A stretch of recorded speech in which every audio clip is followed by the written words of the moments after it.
My name is Ingrid, and I just turned 67. After teaching high school English for 40 years, I thought retirement would be peaceful. Then my son Gerald moved back home after his divorce 2 years ago. At first, I was happy to help him through this rough patch. Little did I know that my maternal support would be twisted into something ugly. The day he told me to stay in my lane, in my own house, was the day I decided to remind him whose name was actually on the deed. Before I tell you how I reclaimed my life, let me know where you're watching from, and don't forget to subscribe to hear more stories from this stubborn old lady who finally learned to stand her ground. After my husband Edward passed away 5 years ago, the house felt too quiet. For 40 years, we had built our life together in this 3-bedroom colonial in a peaceful suburban neighborhood. We had saved, carefully paid off our mortgage early, and planned for a comfortable retirement. Edward had always been the practical one, making sure all our affairs were in order. When cancer took him, he left me financially secure, but emotionally adrift. Our home had always been filled with noise. Edward watching baseball games too loudly. Our son Gerald arguing with his sister Valerie about bathroom time. The grandkids running through the hallways during holiday gatherings. After Edward died, and with everyone grown and gone, the silence was deafening. I tried to fill my days with meaningful activities. I joined a book club that met every Thursday at the local library. I expanded my garden, planting vegetables I would donate to the community food bank. I volunteered twice a week, teaching adult literacy classes. But coming home to an empty house never got easier. When Gerald called me one evening, his voice cracking as he told me about his divorce from Amanda after 10 years of marriage, my heart broke for him. Their relationship had always seemed solid to me. They had 2 wonderful children, Jake, who was 14, and sweet Lily, who had just turned 11. Mom Amanda wants the house, he explained. Her lawyer is saying that since the kids will be with her most of the time, they should keep their home environment stable. What does your lawyer say? I asked. That fighting it will cost more than it's worth, Gerald sighed. I just want this to be over. I can find another place. The conversation turned to his finances. Gerald had always done well in his sales career, but the divorce was draining his savings. When he hesitantly asked if he could stay with me just for a few months while he got back on his feet, I didn't hesitate. Of course you can stay here, I said. This is your home too. The day Gerald moved in, carrying just 3 suitcases and a box of personal items, I felt a mix of sadness for his situation and joy at having company again.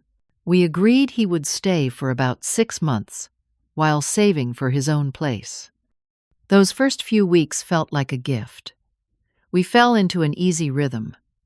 Gerald would help with dinner preparations while telling me about his day. We would watch old movies together, something we had enjoyed when he was younger. On weekends, he tackled home repair projects that had been neglected since Edward died. He fixed the leaking faucet in the guest bathroom, replaced the wobbly porch railing, and cleaned out the gutters without me having to ask. When Jake and Lily came for their weekend visits, the house filled with life again. I loved making their favorite cookies and hearing about their school activities. Gerald seemed more relaxed. During these visits, too, playing board games and helping with homework like divorce hadn't changed his role as their father. I think this arrangement is good for all of us, Gerald told me after the kids left one Sunday evening. You shouldn't be alone in this big house anyway. Looking back, I should have recognized that comment as the first sign of his shifting perspective. But at the time, I was just grateful for the company. Little changes began so gradually that I barely noticed them. Gerald moved his extensive sports memorabilia collection into the living room, taking over the built-in shelves that had previously displayed my books and family photos. When I mentioned it, he said, "I need to have some of my own stuff around to feel at home, Mom." That seemed reasonable, so I moved my books to my bedroom. Then he rearranged the furniture in the living room to accommodate his large television and gaming system. The cozy conversation area I had created disappeared, replaced by what essentially became a media center oriented around his electronics. "The acoustics are better this way," he explained, when I expressed surprise at coming home to find the change, and the glare from the window was making it hard to see the screen. I told myself this was temporary, that the important thing was helping my son through a difficult time. If having his things around him provided comfort, wasn't that worth some minor inconvenience to me? Gerald began parking his car in the garage, which meant my car stayed in the driveway. In Michigan winters, this meant scraping ice and snow while he enjoyed a frost-free windshield. When I suggested we alternate, he pointed out that he left earlier for work and returned later, making it impractical. With each small concession, I convinced myself I was being a supportive mother. Gerald was healing from the trauma of his failed marriage. He needed stability and understanding. And truthfully, I enjoyed having someone else in the house. The loneliness that had plagued me since Edward died had retreated, and that seemed worth any number of small compromises. I still had my routines: book club on Thursdays, gardening when weather permitted, volunteer work at the literacy center. Gerald respected these activities, even encouraging me to keep busy while he handled things at home. My friends noticed the changes in my home before I fully acknowledged them. Dorothy from my book club raised an eyebrow when she came over for coffee and saw the transformation of my living room. "Gerald certainly has made himself comfortable," she observed. "He needs to feel at home while he's here," I explained. "And how long will that be?" Dorothy asked gently. "Just until he finds his feet again," I said, realizing as I spoke that the 6-month time frame we had initially discussed had already come and gone without any mention of him looking for his own place. I dismissed my momentary discomfort. Gerald was my son. This was his childhood home. Was there really any rush for him to leave? As the 6-month mark of our living arrangement passed without any mention from Gerald about moving out, I began to notice more concerning changes in our dynamic. What had started as small accommodations on my part were evolving into something that felt increasingly uncomfortable.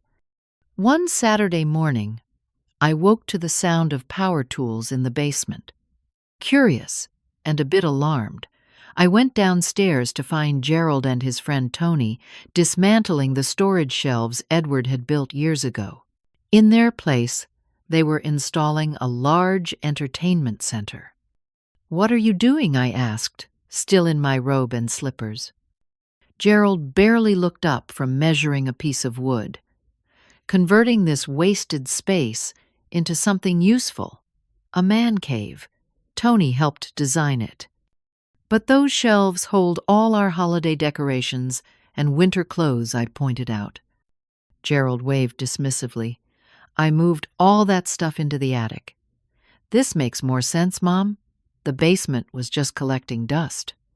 I wanted to object that the basement was organized exactly how I needed it to be, that the attic was difficult for me to access with my arthritic knees, that I had not been consulted about a significant change to my home. Instead, I said nothing, retreating upstairs to make coffee while they continued their work. That evening, when I settled into the living room to watch my favorite mystery series, Gerald came in with a bowl of chips and changed the channel. "The basketball playoffs are tonight," he said, not really asking but telling. "I always watch my show on Tuesday nights," I said. Gerald sighed dramatically. "Mom, this is the conference finals. It only happens once a year. Your show will be on next week." "Actually, this is the season finale," I explained. "If I miss it, I will have to wait months to find out what happens." "Just watch it on that streaming thing," he suggested, already engrossed in the pre-game commentary. "You can see it any time." This is live. I retreated again this time to my bedroom, where I tried to watch my program on my small tablet with spotty Wi-Fi that barely reached upstairs. The next day, I called the cable company to add the streaming service. Gerald had mentioned an additional $40 on my monthly bill. When my book club friends came over the following Thursday, Gerald seemed annoyed by their presence.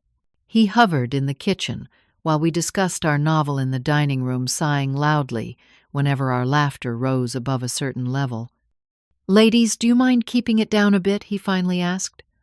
"I'm trying to work from home today, and these conference calls require concentration." My friends exchanged glances, but lowered their voices. After they left, Dorothy called me. "Ingrid, is everything okay with Gerald living there?" she asked. "He seemed rather territorial today." "He is under a lot of pressure at work," I defended, "and the divorce has been hard on him. It just seems like he's treating your house as if it's exclusively his space," Dorothy observed. "You seem uncomfortable in your own home." I dismissed her concerns, but they lingered in my mind. Was I becoming uncomfortable in my own home? Was I allowing Gerald to establish rules that prioritized his needs over mine? When we reached the 8-month mark of our cohabitation, I gently broached the subject of our original agreement. "Gerald, I was wondering if you have started looking for your own place," I asked one evening as we cleaned up after dinner. He stiffened beside me. "The housing market is insane right now, Mom. Everything is overpriced, and interest rates are climbing. It would be financial suicide to buy something now." "What about renting?" I suggested. "Just temporarily." Gerald laughed without humor. "Renting is throwing money away. Dad always said that. Besides, I am still rebuilding my savings after Amanda took half of everything." "I understand that," I said carefully. "I just thought we had agreed this would be a temporary arrangement." Gerald put down the dish towel and turned to me, his expression wounded. "Do you want me to leave? Is that what you are saying?" "No, of course not," I backpedaled immediately. "I just wanted to understand your plans." "My plan is to be financially responsible," he said. "I thought you would support that, unless having me here is somehow a burden to you." The guilt his words triggered was immediate and overwhelming. How could I suggest my own son was a burden? What kind of mother would do that? "You are not a burden," I assured him. "Stay as long as you need to." Gerald's demeanor instantly brightened. "Thanks, Mom. I knew you would understand." 2 weeks later, Gerald brought home a woman named Tanya. She was at least 15 years younger than him, with long platinum hair and an abundance of energy. Gerald introduced her as his girlfriend, though this was the first I had heard of her. "Nice to meet you, Mrs. Davis," she said, shaking my hand. "Gerald has told me so much about you." "Please call me Ingrid," I replied, surprised that Gerald had apparently told this woman about me when he had not mentioned her at all. Tanya soon became a regular presence in our home. She would stay overnight several times a week, her laughter echoing through the house late into the night when I was trying to sleep. They would take over the kitchen to cook elaborate meals, leaving a disaster of dishes and food scraps for me to discover in the morning. When Jake and Lily were scheduled for their weekend visit, I expressed concern to Gerald about Tanya's presence. "The kids are still adjusting to the divorce," I said. "Do you think it is appropriate for them to see you with a new girlfriend so soon?" Gerald's face darkened. "Are you seriously trying to parent me right now? I am 39 years old. I think I know what's best for my own children. I just meant, Amanda already has a new boyfriend who lives at the house with my kids full-time," Gerald interrupted. "At least I am being honest about my relationship instead of sneaking around." The weekend was tense. Jake seemed withdrawn, spending most of his time playing video games with his father in the basement man cave. Lily clung to me, helping with baking and gardening as she always had, but her usual cheerfulness was subdued. "Grandma," she whispered, when we were alone, deadheading roses, "do you like Tanya?" The directness of her question caught me off guard. "I am still getting to know her, sweetie. What do you think of her?" Lily shrugged. She tries too hard. And she keeps calling Dad Jerry. Nobody calls him that. I nodded, uncertain how to respond, in a way that was honest but did not undermine her father. After the children left, I tried once more to have a conversation with Gerald about our living situation, this time focusing on finances. I was thinking it might make sense for us to formalize our arrangement, I suggested as casually as I could. Maybe you could contribute to the groceries and utilities, since it seems like you might be staying longer than we originally thought. Gerald looked up from his phone with an expression of disbelief. "You want me to pay rent? In my childhood home?" "Not rent," I clarified quickly. "Just help with the increased costs. The water bill has gone up considerably with extra showers and laundry, and the grocery expenses have nearly doubled." "I am trying to save for my own place," Gerald said, his tone making me feel petty and small. "Every dollar I give you is $1 less toward my down payment fund. Is that what you want? To delay me moving out?" "Of course not," I said. "Besides," he continued, "I have been doing maintenance around here that would cost you hundreds if you had to hire someone. The gutter cleaning alone would have been at least $200. I retreated again, wondering why I felt so wrong for asking for what seemed like a reasonable contribution. Later that night, I found myself looking at my bank statements, calculating how long my savings would last with the increased expenses. The numbers were not reassuring. As we approached the 1-year mark of Gerald living with me, I found myself retreating more and more to my bedroom. It had become my sanctuary, the only space in the house that still felt entirely mine. The rest of my home had transformed so gradually that I barely recognized it anymore. The refrigerator now contained foods I never ate: muscle building, protein shakes, and energy drinks, taking up an entire shelf. The pantry held protein bars and specialized sports nutrition products, crowding out my usual staples. When I mentioned that I could not find my favorite tea, Gerald seemed annoyed. "There is only so much space, Mom," he said. "Maybe stick to just 1 or 2 varieties instead of the 10 different boxes you had." Even the temperature of the house had become a point of contention. Gerald preferred it much cooler than I did, especially at night. When I would adjust the thermostat before bed, I would wake up shivering, discovering he had lowered it again. When I brought it up, he explained that he was doing me a favor by helping lower the utility bills, though my winter gas bill had actually increased by 30% from the previous year. "You just need to wear warmer clothes around the house," he suggested, when I complained about being cold. "It is healthier to sleep in cooler temperatures anyway." His use of my car had also become a sore point. What began as occasional borrowing when his was in the shop had evolved into regular use without asking.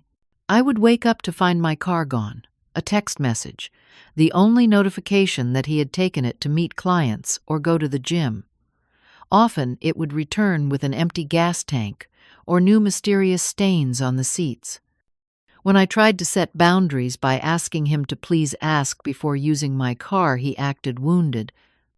"I did not realize we were keeping score," he said. "I thought we were family helping each other out. But fine, I will make other arrangements." His passive-aggressive response made me feel guilty for even bringing it up, and soon I was offering him the use of my car just to show I was not the petty person he had implied I was. The final straw regarding the car came when I had a doctor's appointment and discovered my car was gone. Gerald had taken it without even the courtesy of a text message this time. I had to call Dorothy for a ride, embarrassed to explain why I did not have access to my own vehicle. "This is getting out of hand," Ingrid Dorothy said as she drove me to the doctor. "You are allowing Gerald to take advantage of you." "He is going through a hard time," I said automatically, the defense worn smooth from repeated use. "It has been a year," Dorothy pointed out. At what point does going through a hard time become taking advantage of his mother's generosity? I had no answer for her. The financial strain was becoming increasingly difficult to ignore. Gerald not only failed to contribute to household expenses, but actually increased them significantly. The water bill had doubled. The electric bill was up from his endless electronics running day and night. The grocery bill had tripled, with Gerald and Tanya cooking elaborate meals and often inviting friends over without warning. These impromptu gatherings were yet another source of stress. I would come home from my volunteer work to find 4 or 5 of Gerald's friends watching sports in my living room beer bottles and snack wrappers scattered everywhere. On multiple occasions, I had plans to have my own friends over, only to receive a text from Gerald asking me to reschedule because he had already invited people over.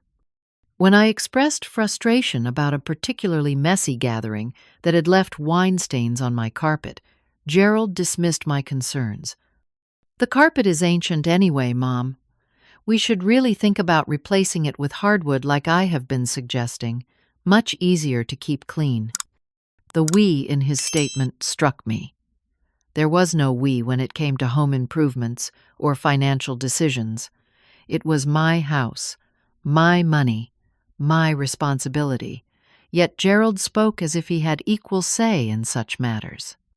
My sister Martha noticed the change in me during our weekly phone calls. I had always been positive and active, but now I found myself canceling plans and making excuses to stay home, afraid of what new household changes might occur in my absence. "You do not sound like yourself," Martha said during one call. "Is everything okay with Gerald living there?" "It is fine," I said automatically. "Just an adjustment." "An adjustment should not last a year," Martha observed. When Paul moved back home after college, we had clear expectations and timelines. "It sounds like Gerald is taking advantage of your good nature." "He is my son," I defended. "What am I supposed to do?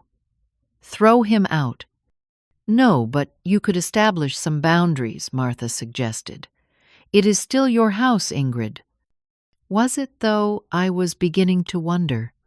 Gerald had taken over so many spaces and decisions that sometimes it felt like I was the guest in his home, rather than the other way around. My health began to suffer from the constant stress.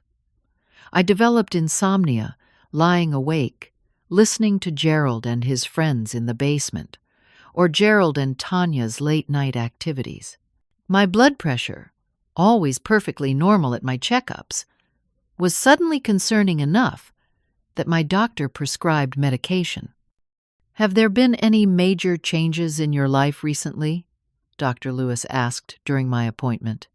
"Any new stressors?" I considered telling her about the situation with Gerald, but felt a rush of shame. What kind of mother complains about helping her child? What would Dr. Lewis think of me? "Nothing unusual," I lied. "Just getting older, I guess." The breaking point of this phase came during a dinner with Gerald and Tanya. I had prepared a roast chicken, one of Gerald's favorites from childhood. As we ate, Gerald began criticizing the meal. "It is a bit dry, Mom," he said, reaching for more gravy. "You should try brining it like Tanya does." "I think it is delicious," I said, trying to keep my voice light. "It is okay," Tanya chimed in, with the air of someone being generous, "but I could show you my technique sometime. It keeps all the moisture in." "Mom always overcooks chicken," Gerald told Tanya. "She is paranoid about food poisoning. Remember that camping trip when I was 10? Mom, you burned the chicken so badly we could hardly eat it." I felt a flush of embarrassment as they laughed. The story was not even accurate. The camping incident had involved a sudden rainstorm that had made cooking over a fire nearly impossible. Somehow Gerald had rewritten the memory to make me seem incompetent. "I would be happy to learn your techniques sometime, Tanya," I said quietly, swallowing my hurt. Actually, Gerald said it might make more sense if Tanya just took over the cooking. She is here most evenings anyway, and she actually enjoys it. You could use the break, Mom. I looked down at my plate, feeling a strange mix of emotions. On one hand, being relieved of cooking duties might be nice.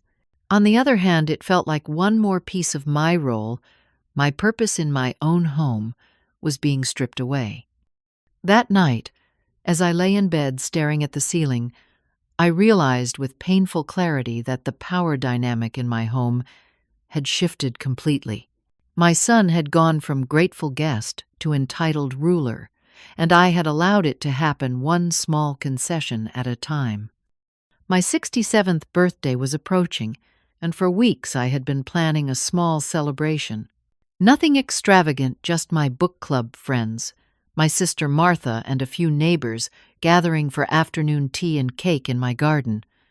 The roses would be in bloom, and the weather forecast promised a perfect June day.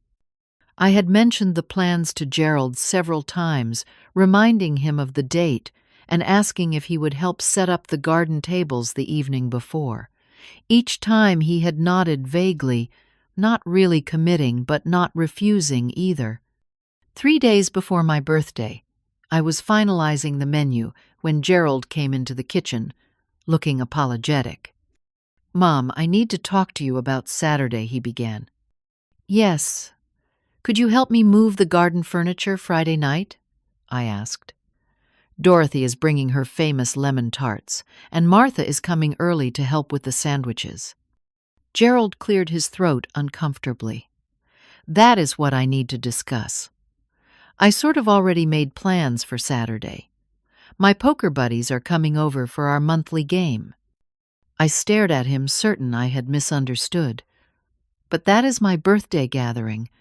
I have been planning it for weeks. Everyone has already RSVP'd." "I know, and I feel terrible," Gerald said, though his expression showed more annoyance than remorse. "But this poker game has been on the calendar for months. Tony is coming from out of town specifically for it." "You never mentioned any poker game," I said, my voice rising slightly. "I have been talking about my birthday tea for weeks." Gerald sighed dramatically. "Mom, I told you about this. You just were not listening. Look, can you just reschedule your thing? Do it Sunday instead." "Reschedule my birthday?" I asked incredulously. "Several of my friends cannot come Sunday. They have church commitments." "Then do it next weekend," Gerald suggested. "It is not like the actual date matters that much at your age. You have had 66 birthdays already." I felt a surge of anger that surprised me with its intensity. "It matters to me, Gerald. This is my home, and I made these plans well in advance." Gerald's expression hardened. "Look, I cannot reschedule. The guys have already bought plane tickets and taken time off work. You are being unreasonable." "I am being unreasonable in my own home." "This is my home too," Gerald snapped. "I live here now, and you need to consider my needs and plans too." As a guest in my home, I clarified, my voice shaking. "A guest who promised this arrangement was temporary over a year ago." Gerald's face flushed with anger. "A guest. Is that how you see me, your own son?" "I see you as someone who has taken advantage of my generosity," I said, surprising myself with the words that had been building inside me for months. "Taken advantage," Gerald scoffed. "I have done nothing but help around here. This place would fall apart without me. Dad would be ashamed of how you have let things go." The mention of Edward felt like a physical blow. Do not bring your father into this. He would never have spoken to me the way you are right now." "Well, Dad is not here," Gerald shot back. "I am, and things need to change around here." "Yes, they certainly do." I agreed, finding a strength in my voice I had not felt in months.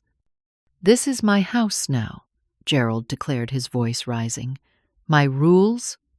I stared at him in shock. "Your house, your name, is not on the deed. It might as well be. I am the one maintaining it, improving it, making the decisions a homeowner should make. Without contributing financially," I pointed out, "without even discussing changes with me first." "Stay in your lane, Mom Gerald," said his voice, cold and dismissive. "I am in charge now. You are getting older. You should be grateful I am here to handle things." The words hit me like ice water. Stay in your lane. I am in charge now. In my own home, the home Edward and I had worked decades to pay for, the home we had raised our children, in my son was telling me to step aside. I turned away without another word, went upstairs to my bedroom and closed the door. For the first time in our entire conflict, I locked it behind me. Then I sat on the edge of my bed and wept. The tears came from a deep well of hurt I had been denying for months. The casual disrespect, the gradual takeover of my space, the dismissal of my opinions and preferences, the financial burden I had silently carried, and now the final indignity, being told to stay in my lane in my own home. I called Dorothy, and then Martha canceling my birthday gathering with a tight voice and vague excuses. I could not bear to explain what had really happened. The shame was too overwhelming.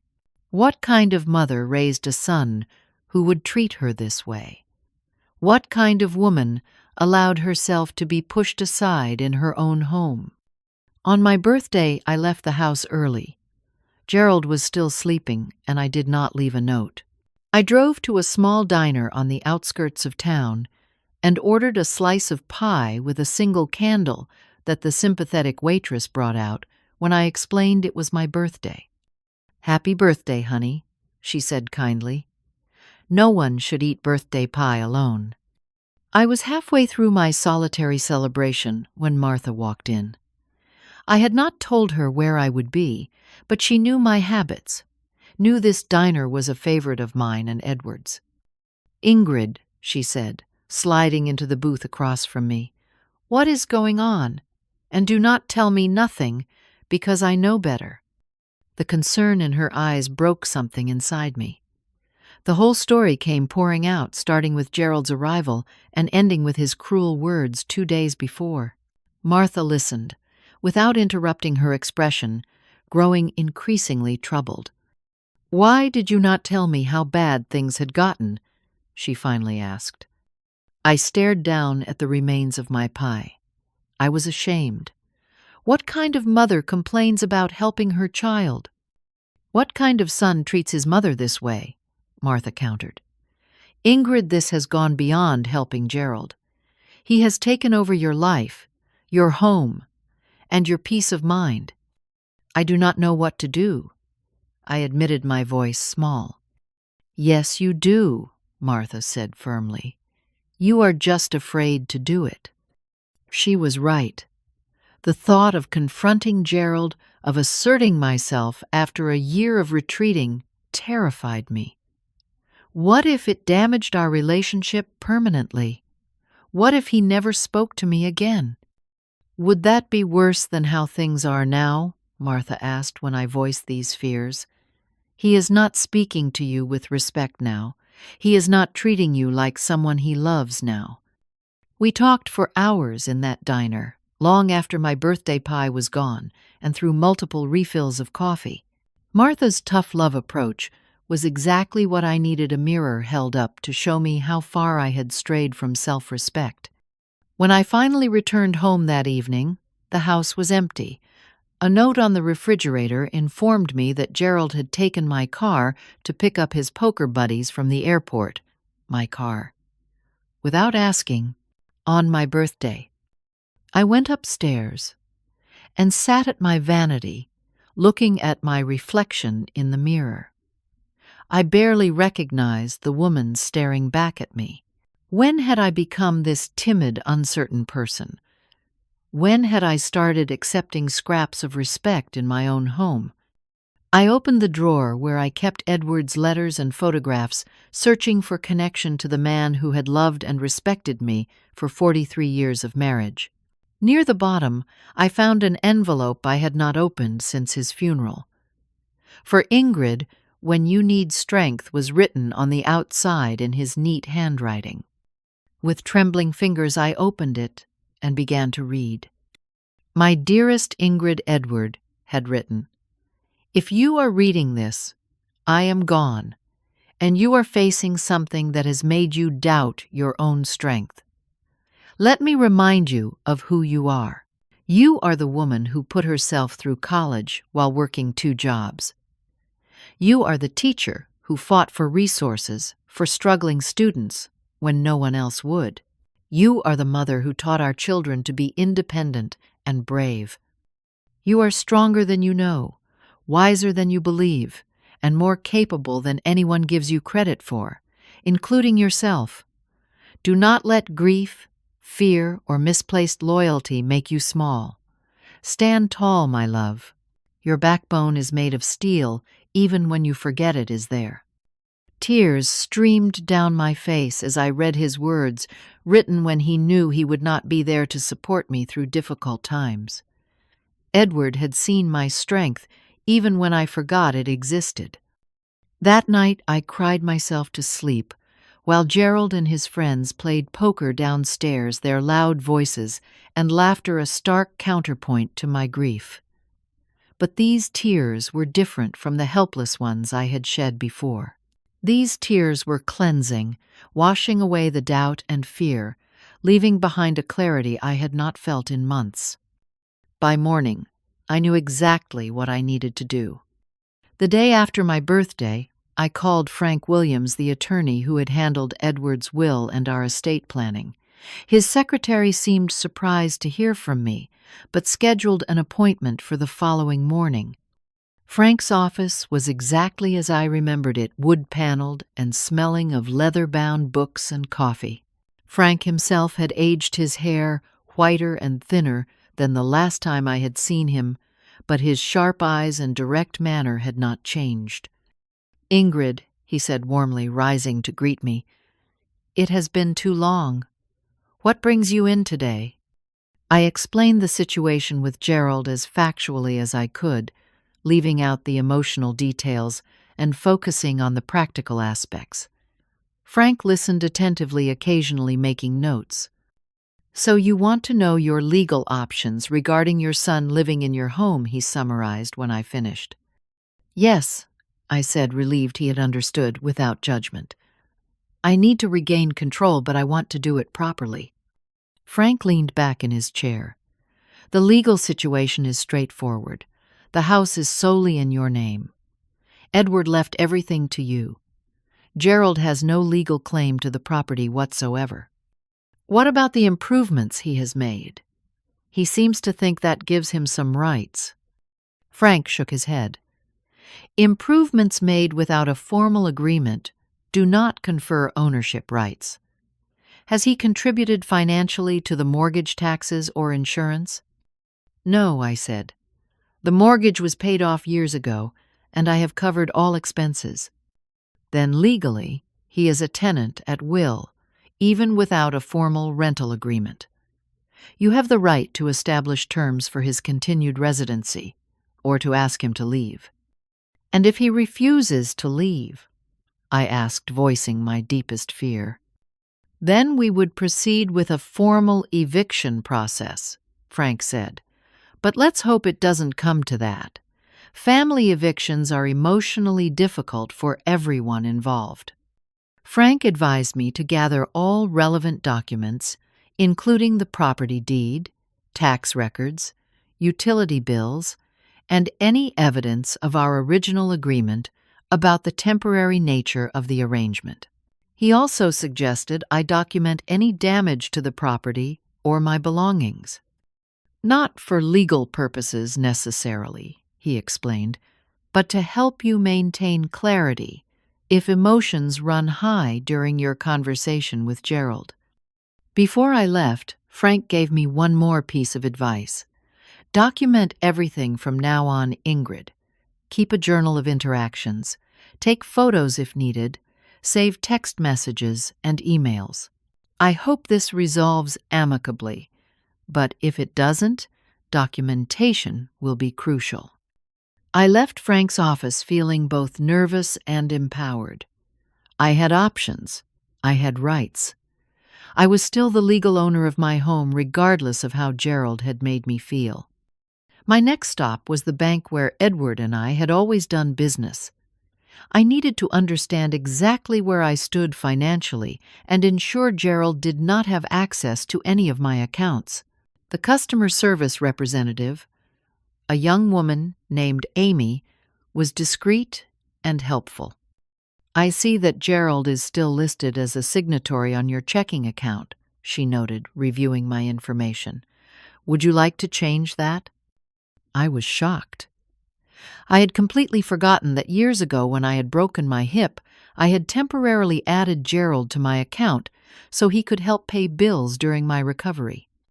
"Yes, please remove him immediately," I said, my heart racing at the realization that Gerald could have been monitoring my finances all this time. "And I'd like to open a new account," I added, "something separate from my existing accounts." By the time I left the bank, I had a new checking account. Gerald knew nothing about updated passwords on all my online banking and a clear picture of my financial situation. The numbers were concerning my savings had diminished more than I realized over the past year, but not dire. Over the next week, I methodically gathered everything I needed. I found the property deed in Edward's old filing cabinet. I collected a year's worth of utility bills showing the significant increases since Gerald moved in. I retrieved the property tax statements showing I was the sole owner responsible for all payments. I also visited the county records office to ensure there were no liens or claims against my property I was unaware of. The clerk assured me the title was clear and solely in my name. One evening, when Gerald was out with Tanya, I went through the house taking photos.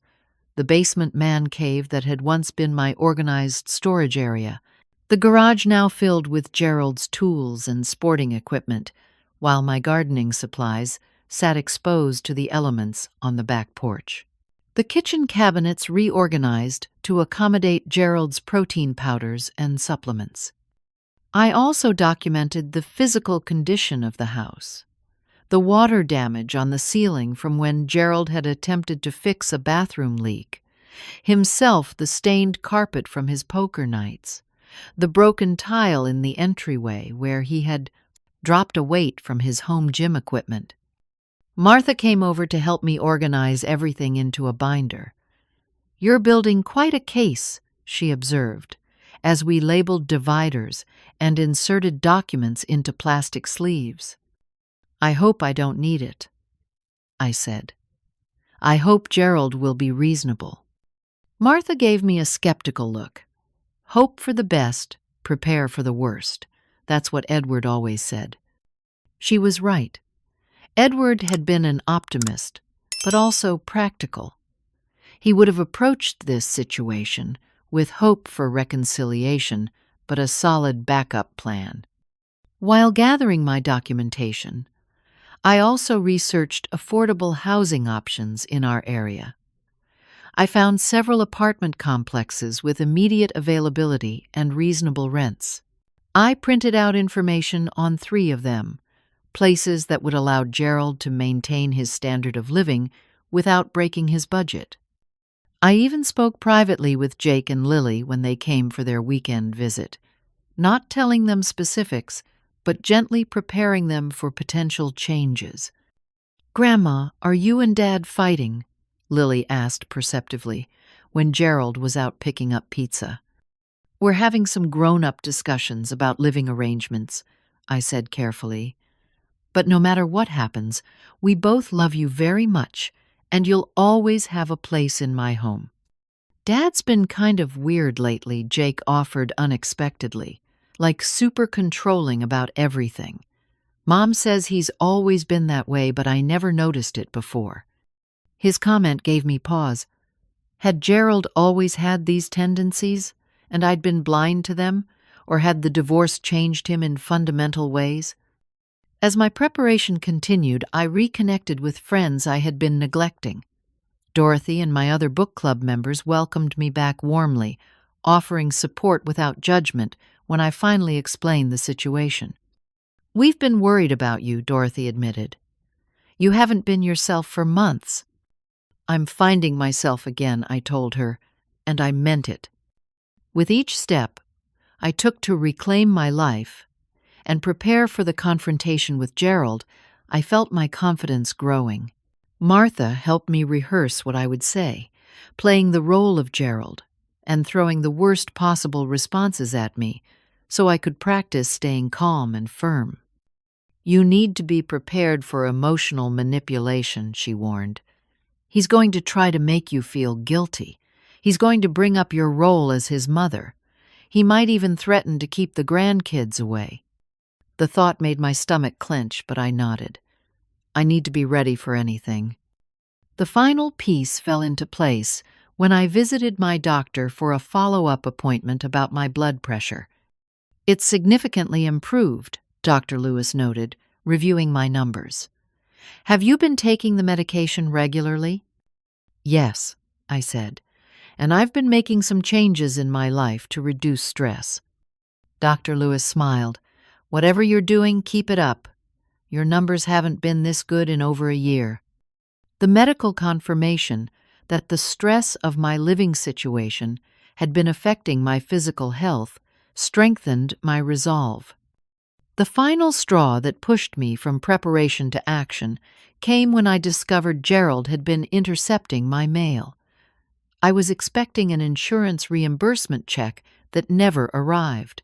When I called the company, they confirmed it had been sent weeks ago. I confronted Gerald about it that evening. "Have you seen my insurance check in the mail?" "Oh, yeah," he said casually. "I put it somewhere for safekeeping. I'll look for it tomorrow." The next day, I found the envelope in his desk drawer already opened. The check had not been cashed, but the violation of privacy felt like the last boundary to be crossed. That night, I called Martha. "I'm ready," I told her. "This ends now." Sunday morning dawned bright and clear. Gerald had been out late with his friends the night before, and I could hear his heavy breathing from his bedroom as I quietly prepared for the day. I made coffee stronger than usual and waited. Around 11, Gerald stumbled downstairs looking disheveled and slightly hungover. He grunted a greeting and reached for the coffee pot. "Gerald," I said calmly, "I'd like to have a family meeting this afternoon. Just the two of us, around 2 o'clock in the dining room." He glanced at me suspiciously over his coffee mug. "What about—" "Our living arrangement," I said simply. "There are some things we need to discuss." Gerald rolled his eyes. "Can it wait? I'm meeting Tony for golf at 3. "This is important," I said firmly. "You can golf afterward." "Fine," he muttered, "but make it quick." I spent the next few hours reviewing my notes and calming my nerves. At precisely 2 o'clock, I was seated at the dining room table, with my binder of documents, a legal pad with notes, and a calm resolve that felt both foreign and familiar, like finding a piece of myself I had misplaced.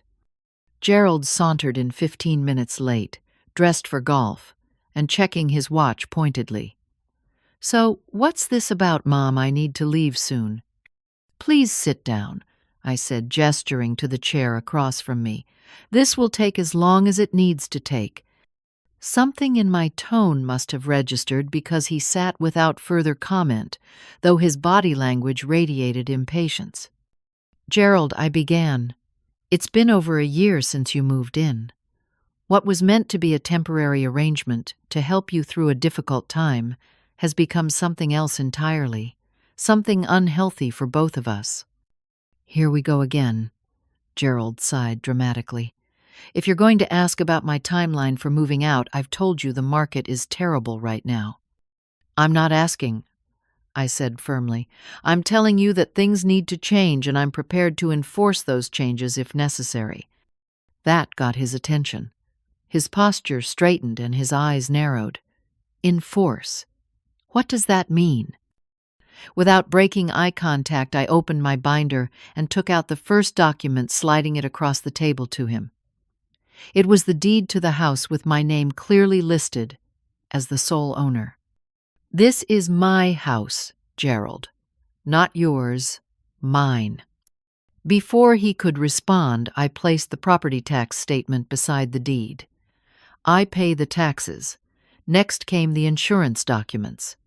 "I pay the insurance." Then the utility bills. "I pay all the utilities, which have increased significantly since you moved in." Gerald's face flushed red. "What is this? Some kind of PowerPoint presentation on how much I cost you?" "This is a reality check," I said calmly. "Something we both seem to need." I continued, methodically laying out documents. The original email, where Gerald had asked to stay just for a few months, a bank statements, showing my declining savings, and finally the record of my recent doctor's visit, showing the impact of stress on my health. "For the past year, I have allowed you to take over my home, dictate my schedule, use my car without permission, and speak to me disrespectfully. That ends today." Gerald stared at the documents. Then at me, his expression a mix of anger and surprise. "So what you're kicking me out? Your own son, throwing me on the street." "I'm giving you choices," I clarified, pulling out another set of papers. "Option 1.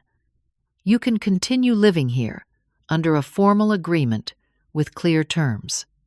I handed him the rental agreement Frank had helped me prepare. "This includes a monthly contribution to household expenses, respect for shared spaces, and guidelines for guests and noise levels. It also includes a timeline for you to move out within 6 months." Gerald glanced at the document, his face darkening further. "You want me to pay rent to my own mother?" "Option 2, I continued.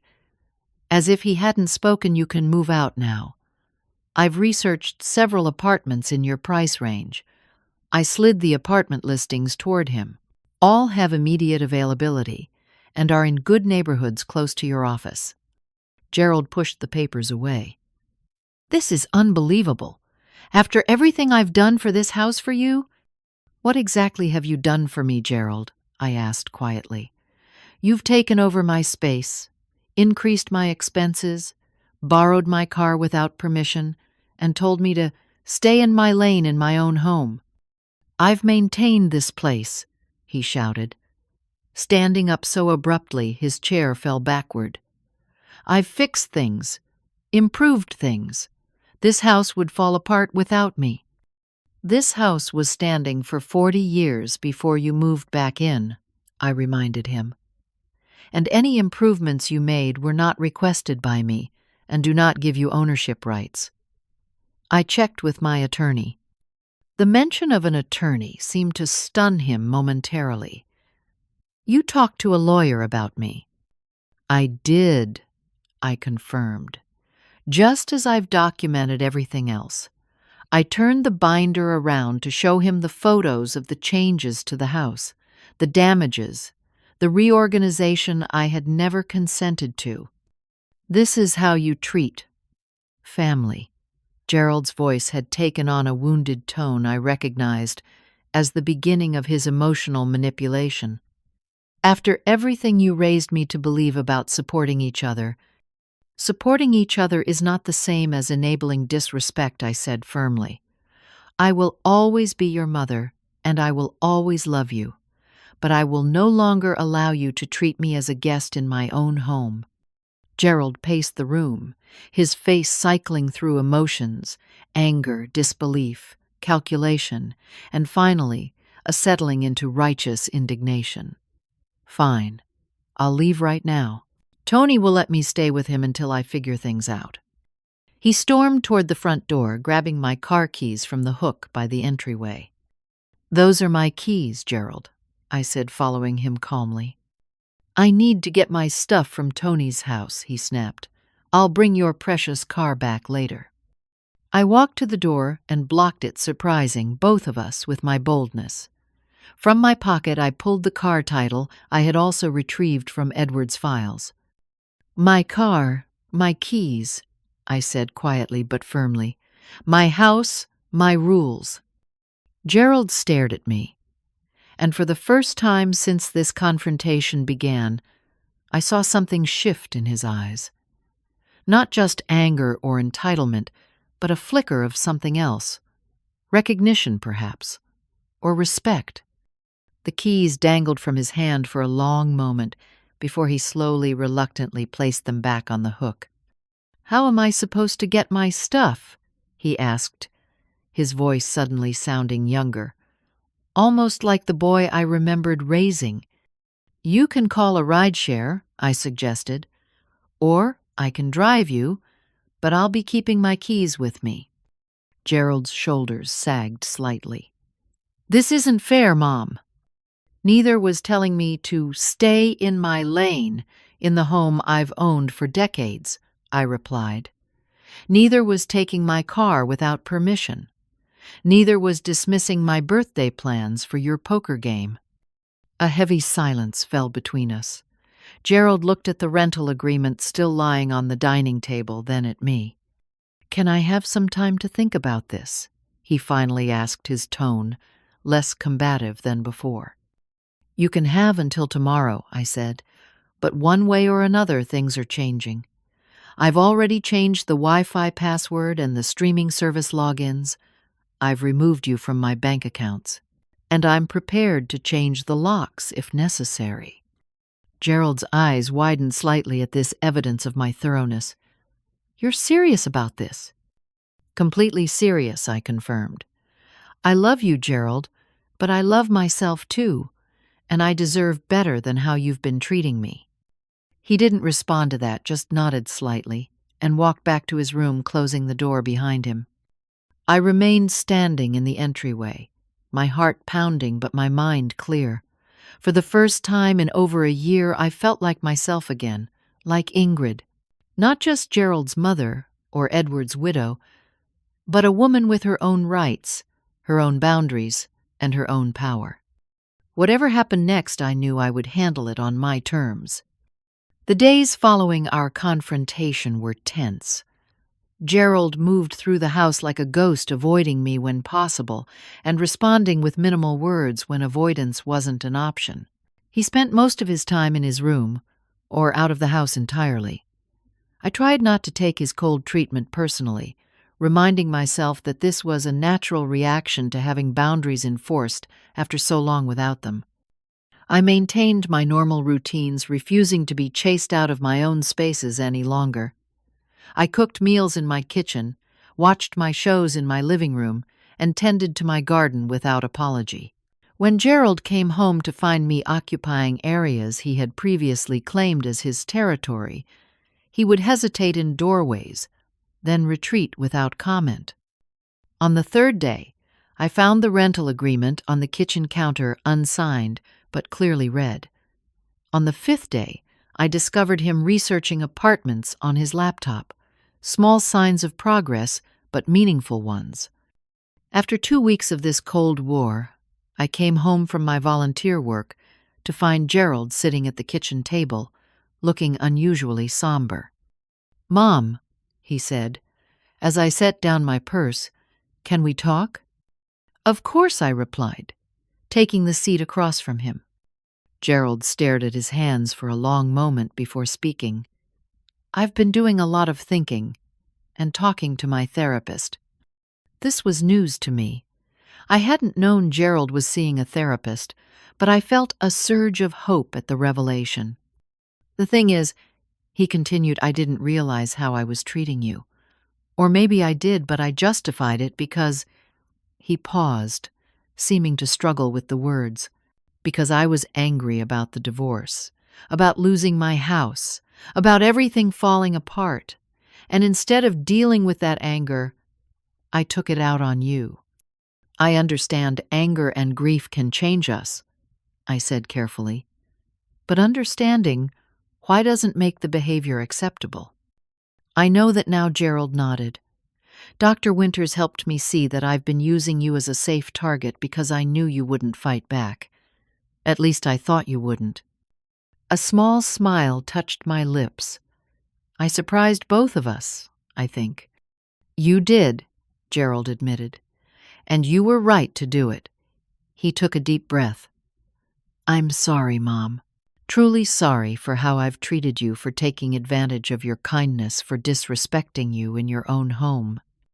The apology was more than I had expected, and I felt tears welling in my eyes. Thank you for saying that. I want to make things right, he continued. I've looked at the rental agreement. It's fair. More than fair, actually. I'd like to sign it if the offer still stands. It does, I said, relief washing over me. Gerald nodded, pulling the document from a folder beside him along with a pen. He signed it without further comment, then slid it across the table to me. There's one more thing, he said as I added my signature. I've been looking at apartments. I found one I can afford, but there's a waiting list. They say a unit should be available in about 4 months. That works with our agreement, I noted. 6 months was the outside timeline. In the meantime, I want to stick to this contract. Pay my share, respect your space, be the son you deserve, instead of the jerk I've been. I would like that very much, I said softly. We sat in silence for a moment, the tension that had filled the house for so long beginning to dissipate like morning fog under sunshine. Can I ask you something? Gerald said finally. What made you decide to stand up to me after all this time? I thought about Edward's letter, about Martha's tough love at the diner, about the accumulation of a year's worth of small indignities. I realized I was disappearing, I said simply. The person I had always been was fading away, replaced by someone afraid in her own home, someone who had surrendered her voice and her power. Your father didn't love that person. My friends didn't recognize her. And truthfully, I didn't like her much either. Gerald nodded slowly. I didn't realize how much I'd changed either. After the divorce, I felt like a failure, like I'd lost control of everything. Taking control of your house, your car, your schedule. It made me feel powerful again. But it was an illusion. Real power isn't about controlling others. No, I agreed. It's about having the courage to set healthy boundaries and the wisdom to respect the boundaries of others. From that day forward, our relationship began a slow but steady healing process. Gerald honored the rental agreement, meticulously paying his share of expenses on time and contributing to household chores without complaint. He asked permission before using my car and always returned it with a full tank. He respected my schedule and my spaces, and gradually I found myself relaxing in his presence again. I reclaimed areas of the house that had been taken over. The living room furniture returned to its original arrangement, creating conversation areas instead of just focusing on the television. My books reappeared on the shelves alongside Gerald's items, a visible symbol of our new shared respect. With the pressure of resentment lifted, I found myself enjoying Gerald's company again. We began having dinner together several nights a week, talking about our days and sharing stories without the undercurrent of tension that had previously defined our interactions. He started asking my advice again, not about home repairs or finances, but about life and relationships, the kind of conversations we used to have before everything went wrong. My social life blossomed anew. I rejoined my book club with enthusiasm, hosted friends for coffee, without anxiety about Gerald's reaction, and even started a small gardening group that met in my backyard on Saturday mornings. With each reclaimed aspect of my life, I felt more like myself again. My health improved dramatically. Dr. Lewis was able to reduce my blood pressure medication at my next checkup, noting with approval that my numbers were better than they had been in years. The insomnia that had plagued me faded, and I found myself sleeping soundly through the night. 3 months after our confrontation, Gerald came home with exciting news. The apartment complex called. A unit is opening up next month, earlier than they expected. I put down the deposit today. I felt a complex mix of emotions, pride in his progress relief that our agreement was working, and yes, a touch of sadness that he would be leaving. But this was healthy separation, not the angry departure he had initially threatened. "That's wonderful," I said sincerely. "Do you need help with moving arrangements?" "Actually, I was hoping to borrow your car for a few trips," Gerald said, then quickly added, "With your permission, of course, I'll work around your schedule." I smiled at this evidence of how far we'd come. "Of course you can. Just let me know when." The day Gerald moved out was bittersweet. We spent the morning loading his belongings into his car and mine making multiple trips to his new apartment. It was a nice place, smaller than my house, but modern and well-maintained, with a balcony where he could grill and entertain friends. As we carried in the last box, Gerald turned to me with an expression I hadn't seen in years, a mix of gratitude and respect that reminded me of the son I had raised. "Thank you, Mom," he said simply, "not just for today, but for everything, for loving me enough to set boundaries when I couldn't set them for myself." I hugged him tightly, tears pricking at my eyes. That's what real love is. Not enabling, not controlling, but wanting the best for each other, even when it's difficult. Our relationship continued to evolve in positive ways after he moved out. Gerald began coming for Sunday dinners now as a guest, rather than an entitled resident. He brought dessert or wine called before arriving and always thanked me for the meal. When Jake and Lily visited, they split time between his apartment and my house, creating new traditions that honored both spaces. The most profound change, however, was within myself. I had rediscovered my voice, my boundaries, and my courage. I had remembered that loving someone doesn't mean surrendering your own needs and rights. Sometimes the most loving thing you can do for another person is to stop them from taking advantage of you, because that behavior hurts them as much as it hurts you. 6 months after Gerald moved out, I hosted a garden party for my 68th birthday. It was everything my canceled celebration should have been, with friends and family gathering to enjoy tea and cake among my blooming roses. Gerald came bringing a beautiful orchid plant and a card that simply said, "To the strongest woman I know, love your son." As I looked around at the faces of those I loved, I felt a deep sense of peace and gratitude. The previous year had been one of the most difficult of my life, but also one of the most growth-filled. I had lost myself for a while, but found a stronger version in the process. For any of you facing similar situations, whether with adult children, partners, or friends, remember that true love requires boundaries.